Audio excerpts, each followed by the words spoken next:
Hey there, and welcome to today's tutorial.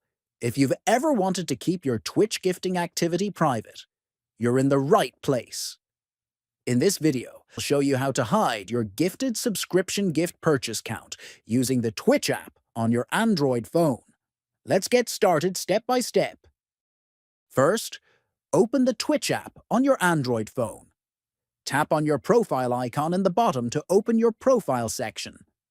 From the menu, select Account Settings. Next, tap on Security and Privacy. This section handles all your account security options.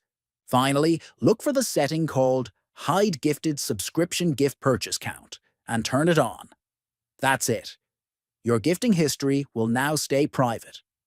Thanks for watching this quick guide on managing your Twitch privacy. If you found it helpful, don't forget to like and subscribe for more tech tutorials. See you in the next video.